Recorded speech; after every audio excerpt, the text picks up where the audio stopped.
সুন্দৰ য'ত তৰু তেন্দ্ৰ তল সকলোৰে জাতিষ্কাৰ হৈ আছে সেই সৰুতে বাস কৰে গ্ৰাহী ইন্দ্ৰবিন্দ নামেৰে আছিল পৰিণত গজেন্দ্ৰৰ ওপৰলৈ অগস্তিৰ সাপ ইন্দ্ৰধৰ্মই গজেন্দ্ৰৰ ল'লে আৰু সেই গজেন্দ্ৰৰ লৈ কৃষ্ণ নিবাৰণৰ ক্ষেত্ৰত সৰুবৰ তীৰলৈ আহিছিল গজেন্দ্ৰ আৰু তেওঁৰ লগত সংগী আহিছিল তেওঁৰ ভক্ত সেই সৰুবৰ তীৰত জল গ্ৰহণ কৰোঁতে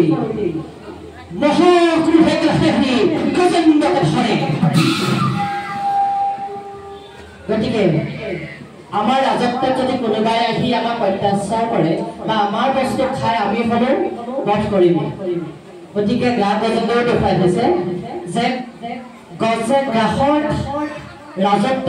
গজেন্দ্ৰ আহি পানী খাবলৈ আহোঁতে গজেন্দ্ৰক মহাক্ৰোধে গ্ৰাহে আহি ভৰোতে ধৰিলে সেয়ে কৈছে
চেষ্টা কৰি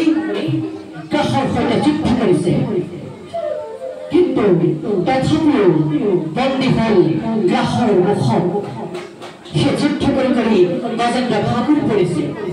ভাগৰি পৰাৰ সেই যুদ্ধৰ সময়তো তেওঁৰ মনলৈ এটা সৎবুদ্ধি উপজিছিল সেই আছিল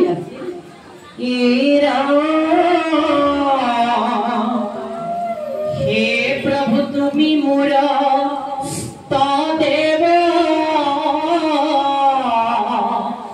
তুমি বিনে ভগতৰ নাহি প্ৰভু তুমি মোৰ ইষ্টৰে গতিকে তুমি আমাক আহি উদ্ধাৰ কৰাহি এই মহাসংকটৰ পৰা সেয়ে অমৃতময় ঘোষাত মাধৱ গুৰু জনাই লিখিছে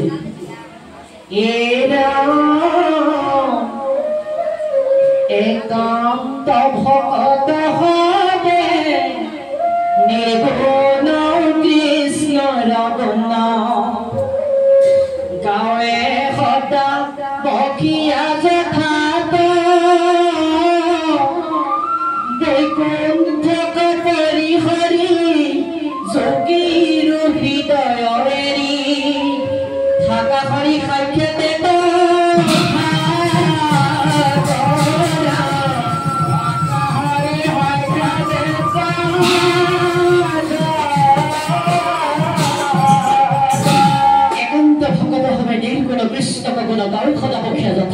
আমি একান্ত ভকত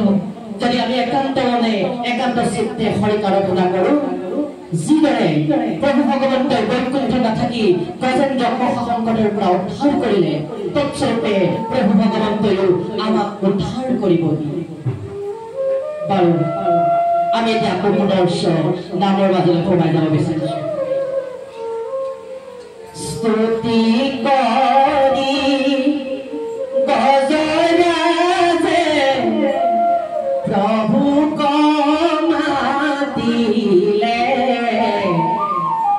তুমি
प्रभु भगवंतले वैकुंठत नाथकी पुणे पुणे आহি কাহৰ গজেন্দ্ৰ মহাসংকটৰ পৰা উদ্ধাৰ কৰিলে এৰা গৰ ভকতৰ দুখ দেখি সহিব নোৱাৰি গৰৰ স্কন্ধে আহে প্ৰভু দেৱ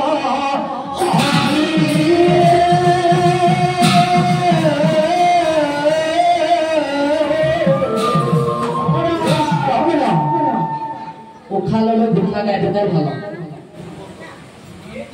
এ প্ৰভু নাৰায়ণ দৰ্শন চক্ৰ